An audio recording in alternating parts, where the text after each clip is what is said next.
नमस्कार दोस्तों, अध्ययन गंगा के यूट्यूब मंच पर आप सभी का स्वागत और हार्दिक अभिनंदन।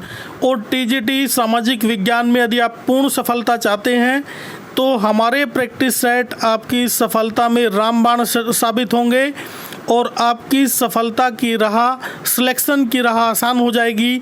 तो ये प्रैक्टिस सेट बहुत ही ध्यान से आप देखिएगा, बहुत लाभ इनसे आपको मिलने वाला है। तो चलिए शुरू करते हैं।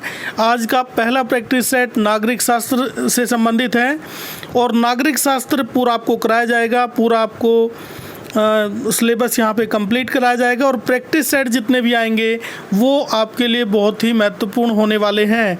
तो चलिए शुरू करते हैं। क्वेश्चन नंबर फर्स्ट, किसी राज्य का विधान परिषद किसके द्वारा बनाई या समाप्त की जा सकती है? चार ऑप्शन आपके सामने हैं और राइट आंसर होगा संबंधित विधानसभा की सिफारिश पर संसद के द्वारा। डी ऑप्शन आपका सही होगा, संबंधित विधानसभा की सिफारिश पर संसद के द्वारा, यही राइट आंसर होगा। आगे चलिएगा। क्वेश्चन नंबर सेकंड, प्रधानमंत्री व उप प्रधानमंत्री सहित मंत्रियों की संख्या अधिक नहीं होनी चाहिए। देखिएगा कितने से अधिक नहीं होनी चाहिए, यानी कुल मिलाकर यदि देखा जाए, कुल मंत्रियों की संख्या यदि देखी जाए उसमें प्रधानमंत्री और उप प्रधानमंत्री के पद भी शामिल हैं।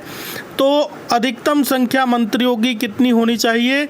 तो इसके लिए राइट आंसर होगा सी ऑप्शन, 15%। देखिएगा लोकसभा के जितने भी मेंबर हैं उनका 15%, देखिएगा लोकसभा के 15% सदस्यों से तो इतने मंत्री हो सकते हैं, अधिकतम 15%। चलिएगा क्वेश्चन नंबर नेक्स्ट, भारत के संविधान में फेडरल शब्द कहाँ वर्णित है? और फेडरल शब्द कहीं पर भी वर्णित नहीं है। ऑप्शन सी इसका सही होगा, कहीं पर भी वर्णित नहीं है। क्वेश्चन नंबर 4 देखिएगा, संसद के 2 सत्रों के मध्य अधिकतम अंतराल नहीं होना चाहिए। कितना नहीं होना चाहिए? और 6 माह से अधिक नहीं होना चाहिए। सी ऑप्शन राइट होगा, 6 माह से अधिक नहीं होना चाहिए। क्वेश्चन नंबर नेक्स्ट देखिएगा, संविधान की मूल संरचना की अवधारणा किस वाद में प्रतिपादित की गई? और मोस्ट इम्पोर्टेंट ये क्वेश्चन है, बहुत बार ये क्वेश्चन पूछा जाता है। ऑप्शन होगा सी केशवानंद भारती, भारतीय बनाम केरल राज्य। तो देखिएगा सी ऑप्शन इसका राइट होगा, केशवानंद भारती केरल राज्य 1973। सी ऑप्शन इसका सही होगा, यही राइट आंसर होगा। नेक्स्ट चलिएगा क्वेश्चन नंबर 6, भारत के संविधान की प्रस्तावना में समाजवादी और पंथ निरपेक्ष शब्दों का समावेश किस वर्ष में किया गया? और राइट आंसर होगा बी, 1976 में इनका समावेश किया गया था, यानी समाजवादी और पंथ निरपेक्ष शब्द जोड़े गए थे। क्वेश्चन नंबर नेक्स्ट देखिएगा, जब भारतीय संविधान तैयार किया गया तब संविधान की प्रस्तावना में भारत को क्या कहा गया? तो देखिएगा बी ऑप्शन राइट होगा, संप्रभु लोकतांत्रिक गणराज्य। बी ऑप्शन सही होगा, संप्रभु लोकतांत्रिक गणराज्य, ये राइट आंसर होगा। क्वेश्चन नंबर 8 चलिएगा, भारत के किस राज्य में स्थानीय शासन के लिए ओम्बुड्समैन है? तो राइट आंसर होगा बी, केरल राज्य के लिए, केरल राज्य राइट आंसर होगा। क्वेश्चन नंबर 9 देखिएगा, कांग्रेस पूर्ण स्वराज की घोषणा 1929 के अपने अधिवेशन में किस स्थान पर की गई थी? तो देखिएगा पूर्ण स्वराज की घोषणा 1929 में की गई थी और लाहौर में इसकी घोषणा की गई थी, लाहौर अधिवेशन में इसकी घोषणा की गई थी। ऑप्शन ए राइट होगा, लाहौर। नेक्स्ट देखिएगा क्वेश्चन नंबर 9, निम्नलिखित में किसे आधुनिक मनु कहा जाता है? और आधुनिक मनु कहा जाता है डॉक्टर भीमराव अंबेडकर को। B R Ambedkar, D option आपका राइट होगा, डॉक्टर भीमराव अंबेडकर। नेक्स्ट देखिएगा, तिलक को भारतीय अशांति का जनक की संज्ञा किसने दी थी? और ये संज्ञा दी थी, इनको अशांति का जनक कहा था वैलेंटाइन चिरोल ने। ऑप्शन ए राइट होगा, ए ऑप्शन सही होगा, वैलेंटाइन चिरोल, ये राइट आंसर होगा। क्वेश्चन नंबर नेक्स्ट देखिएगा, निम्नलिखित में से भारतीय राष्ट्रीय संघर्ष में उदारवादी कौन थे? और उदारवादी थे दादा भाई नौरोजी, तो देखिएगा दादा भाई नौरोजी जो है ये उदारवादी थे। राइट आंसर होगा ए, दादा भाई नौरोजी। ए ऑप्शन सही होगा, दादा भाई नौरोजी। क्वेश्चन नंबर 13 देखिएगा, एक बार संसद द्वारा वित्तीय आपातकाल की स्वीकृति मिलने के बाद इसकी उद्घोषणा कितने समय तक जारी रह सकती है? और राइट आंसर होगा अनिश्चित काल तक। देखिएगा अनिश्चित काल तक। लेकिन भारत में अब तक एक बार भी वित्तीय आपातकाल की घोषणा नहीं की गई है। क्वेश्चन नंबर नेक्स्ट देखिएगा 14, लाल बाल पाल कहलाने वाले स्वतंत्रता सेनानियों की तिगड़ी किनके बारे में बताती है? तो देखिएगा ऑप्शन ए ही राइट होगा, लाल लाला लाजपत राय, बाल बाल गंगाधर तिलक और पाल विपिन चंद्र पाल। तो देखिएगा ऑप्शन राइट होगा ए। नेक्स्ट चलिएगा क्वेश्चन नंबर 15, वैज्ञानिक मानववाद की अवधारणा संबंधित है। वैज्ञानिक मानववाद की अवधारणा किससे संबंधित है? और राइट आंसर होगा एम एन राय। एम एन राय राइट आंसर होगा, ऑप्शन सी एम एन राय। नेक्स्ट देखिएगा, अर्थशास्त्र में सरकार ने कितने विभागों का उल्लेख किया गया है? अर्थशास्त्र में सरकार के कितने विभागों का उल्लेख किया गया है? और राइट आंसर होगा सी 34 विभागों का वर्णन किया गया है। नेक्स्ट देखिएगा, कौटिल्य की 60 गुण नीति में निम्न में से क्या सम्मिलित नहीं है? तो देखिएगा 4 ऑप्शन आपके सामने, और इसमें से क्या इसमें सम्मिलित नहीं है? देखिएगा संधि, यान, मैत्री और विग्रह। और राइट आंसर होगा सी मैत्री राइट आंसर होगा, ये सम्मिलित नहीं है। क्वेश्चन नंबर नेक्स्ट देखिएगा, कौटिल्य की प्रसिद्ध कृति कौन सी है? और कौटिल्य ने लिखा है अर्थशास्त्र। हालांकि इस अर्थशास्त्र का संबंध है राजनीति विज्ञान से, तो अर्थशास्त्र बी ऑप्शन सही होगा। क्वेश्चन नंबर 19 देखिएगा, गांधी जी विश्वास करते थे, और गांधी जी किस में विश्वास करते थे? तो इसके लिए डी ऑप्शन सही होगा, साधन और साध्य दोनों न्याय संगत होने चाहिए। देखिएगा साधन और साध्य दोनों न्याय संगत होने चाहिए, तो ये राइट आंसर हो जाएगा डी।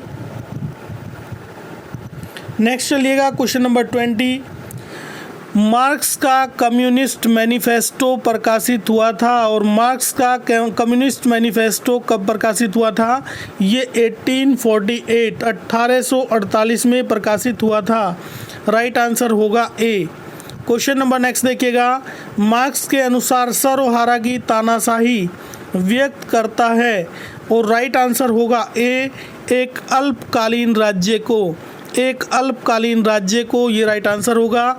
क्वेश्चन नंबर 22 देखिएगा, हम बेंथम से लेकर आज तक होने वाले ऐसे किसी वैज्ञानिक सुधार को नहीं जानते जिस पर उसका प्रभाव न पड़ा हो। ये कथन किसका है? और ये कथन हो जाएगा option number C, sir Henry Maine. देखिएगा sir Henry Maine right answer होगा। नेक्स्ट क्वेश्चन देखिएगा, निम्नांकित में से किसने राजनीतिक हित के लिए एक व्यक्ति एक वोट के सिद्धांत को प्रोत्साहित किया? और राइट आंसर यहाँ पे होगा जर्मी बेंथम। देखिएगा जर्मी बेंथम राइट आंसर होगा, option A जर्मी Bentham right answer होगा। जर्मी बेंथम एक व्यक्ति एक वोट के लिए जो सिद्धांत दिया था वो दिया था जर्मी बेंथम ने, और इस सिद्धांत के लिए प्रोत्साहित किया था इन्होंने जर्मी बेंथम ने, तो राइट आंसर होगा ए। आगे चलिएगा question number 24, the philosophy of right किसके द्वारा लिखी गई? और ये हीगल के द्वारा लिखी गई थी, ऑप्शन सी सही होगा, हीगल के द्वारा लिखी गई थी। द फिलॉसफी ऑफ राइट लिखी गई थी हीगल के द्वारा, तो राइट आंसर होगा सी। इसके बाद में देखिएगा क्वेश्चन नंबर 25, किस विचारक ने महिला मताधिकार का प्रबल समर्थन किया? और महिला मताधिकार का प्रबल समर्थन किया था जीएस मिल ने, और मोस्ट इम्पोर्टेंट भी है, बहुत बार ये प्रश्न पूछा जाता है, एक से बढ़कर एक प्रश्न, तो देखिएगा जीएस मिल। क्वेश्चन नंबर नेक्स्ट देखिएगा 26, और ये भी बहुत ही महत्वपूर्ण प्रश्न, राज्य पृथ्वी पर ईश्वर की यात्रा है, ये कथन किसका है? और ये कथन है हीगल का, हीगल महोदय का है, बी ऑप्शन राइट होगा। हीगल का ये कथन है कि राज्य पृथ्वी पर ईश्वर की यात्रा है।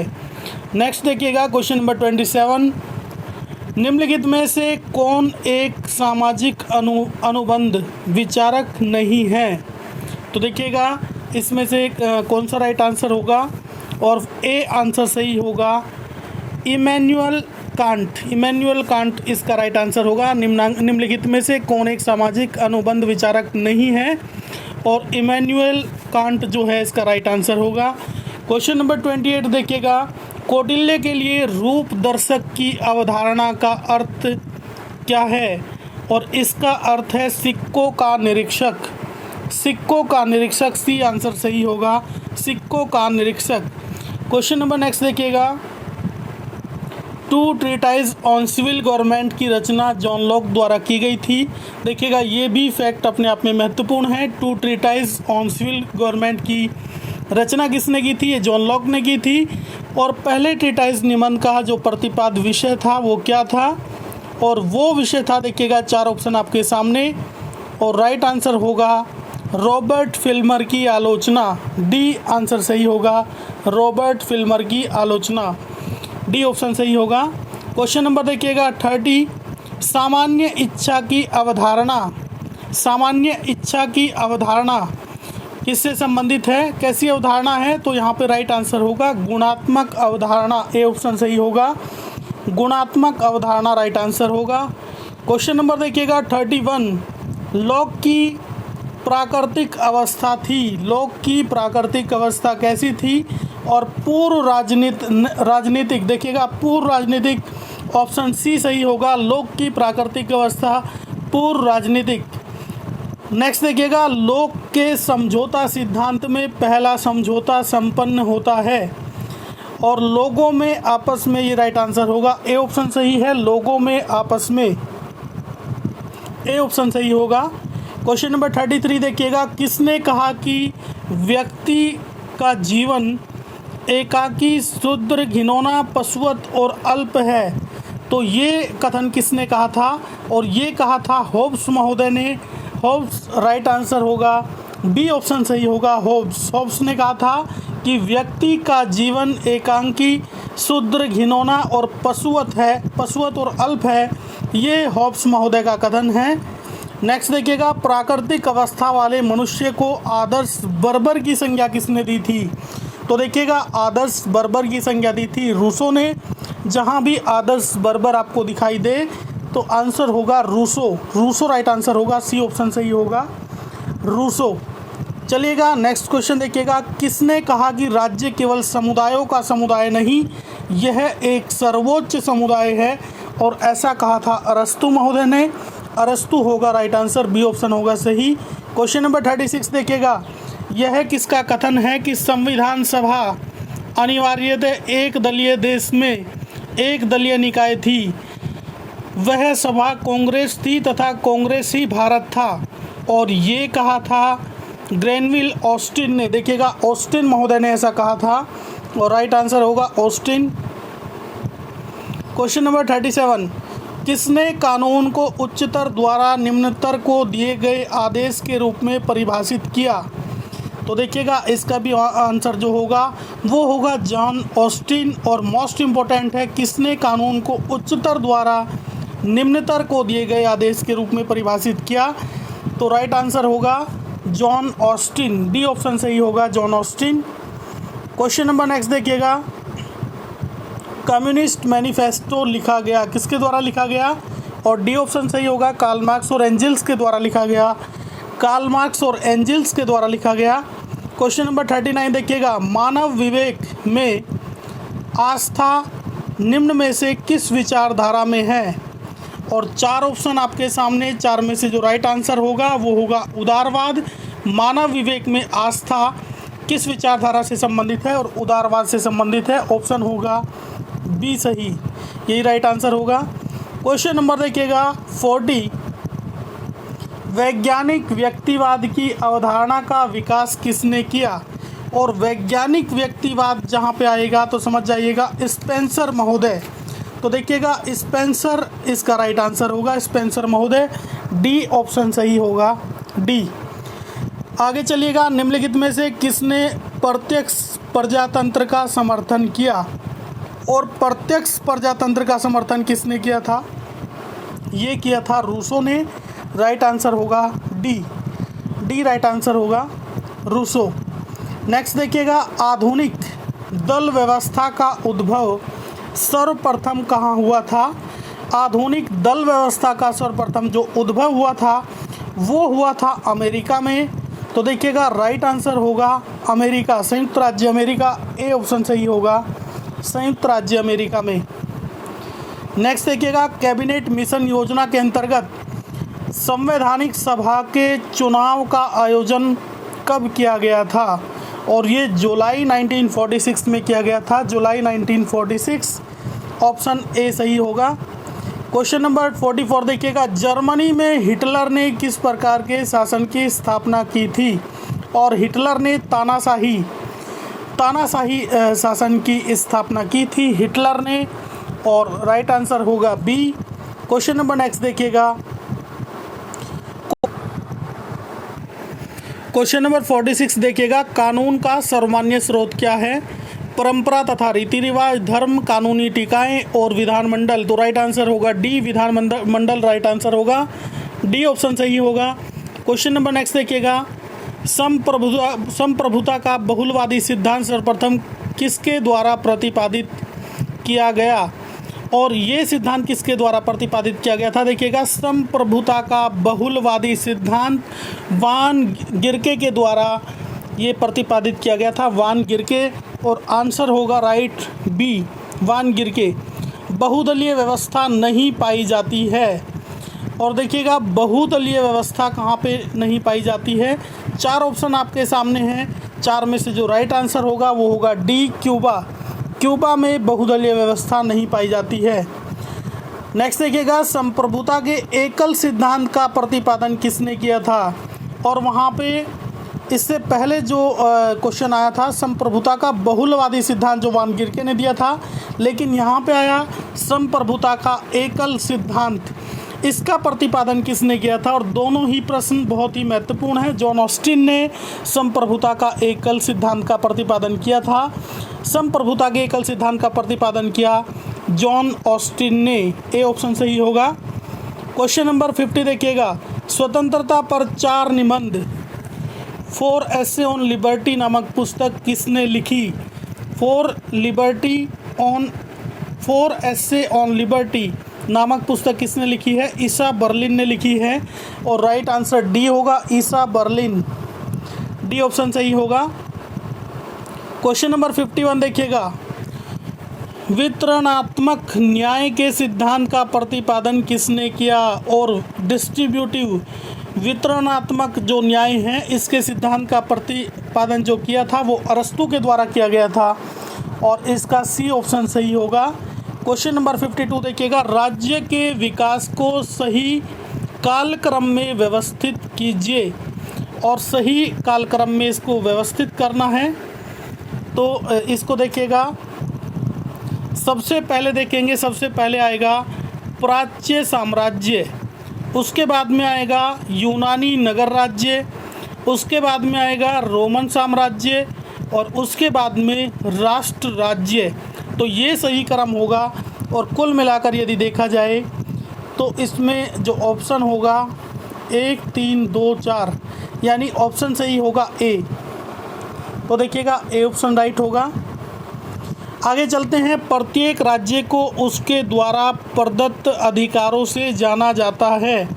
तो देखिएगा मोस्ट इम्पोर्टेंट है, लास्की के द्वारा ये कथन कहा गया था, प्रत्येक राज्य को उसके द्वारा प्रदत्त अधिकारों से जाना जाता है। तो इसका राइट आंसर होगा लास्की, लास्की राइट आंसर होगा। नेक्स्ट देखिएगा, सामान्यतः नगर राज्य की अवधारणा किससे संबंधित है? नगर राज्य की अवधारणा किससे संबंधित है? और राइट आंसर होगा प्राचीन यूनान, प्राचीन यूनान, बी ऑप्शन सही होगा। क्वेश्चन नंबर 55, निम्न में से किस विद्वान ने समाज को ईंट तथा राज्य को सीमेंट कहा? तो ये कहा था आशीर्वादम महोदय ने। आशीर्वादम तो देखिएगा आशीर्वादम महोदय ने ये कहा था कि विज्ञान समाज को ईंट तथा राज्य को सीमेंट, इन्होंने कहा था। तो इसका राइट आंसर ए होगा, आशीर्वादम। नेक्स्ट देखिएगा, राज्य के स्वरूप के बारे में निम्नलिखित में कौन सही है? और 4 ऑप्शन आपके सामने हैं। ऑप्शन होगा सी सही, राज्य साधन और साध्य दोनों हैं। राज्य साधन और साध्य दोनों हैं, ये राइट आंसर होगा, सी ऑप्शन सही होगा। क्वेश्चन नंबर 57 देखिएगा, कौन सा तत्व राज्य की सर्वोच्च शक्ति के रूप में माना जाता है? कौन सा तत्व राज्य की सर्वोच्च शक्ति के रूप में माना जाता है? मोस्ट इम्पोर्टेंट, संप्रभुता को राज्य की सर्वोच्च शक्ति के रूप में माना जाता है। आगे चलिएगा 58, यह किसने कहा कि कौन क्या कब तथा कैसे प्राप्त करता है? यह राजनीतिक विषय है और ये कहा था लासवेल ने। ए ऑप्शन सही होगा, लासवेल ने ये कहा था कि कौन क्या कब तथा कैसे प्राप्त करता है, यह राजनीतिक विषय है और ये लासवेल ने कहा था। नेक्स्ट देखिएगा क्वेश्चन नंबर 59। क्वेश्चन नंबर 59 और 59 है, बियॉन्ड दी वेलफेयर स्टेट के लेखक कौन हैं? और इसके जो लेखक है गुन्नार मिर्डल, इसके लेखक है गुन्नार मिर्डल, यानी सी ऑप्शन सही होगा, गुन्नार मिर्डल, राइट आंसर होगा सी। क्वेश्चन नंबर 60 देखिएगा, यूनेस्को ने राजनीतिक विज्ञान का क्षेत्र कब निर्धारित किया था? यूनेस्को के द्वारा राजनीतिक विज्ञान का क्षेत्र कब निर्धारित किया गया? और 1948, राइट आंसर होगा 1948, 1948 ईस्वी। नेक्स्ट देखिएगा 61, राजनीति विज्ञान सामाजिक विज्ञान का वह अंग है जो राज्य के आधारभूत तत्वों तथा शासन के सिद्धांतों का विवेचन करता है। यह परिभाषा किसने दी थी? और ये परिभाषा पॉल जेनेट ने दी थी, पॉल जेनेट, डी ऑप्शन सही होगा। क्वेश्चन नंबर 62 देखिएगा, राजनीति विज्ञान समायोजित विज्ञान का वह अंग है जो राज्य के आधारभूत तत्वों तथा शासन के सिद्धांतों का विवेचन करता है। यह परिभाषा किसने दी? और इसका जो राइट आंसर होगा वो होगा पॉल जेनेट। देखिएगा इसका भी राइट आंसर क्या होगा, पॉल जेनेट। दोनों एक जैसे क्वेश्चन यहाँ पे आए। देखिएगा पहला क्वेश्चन था, राजनीति विज्ञान सामाजिक विज्ञान का वह अंग है जो राज्य के आधारभूत तत्वों का शासन सिद्धांतों के विवेचन करता है।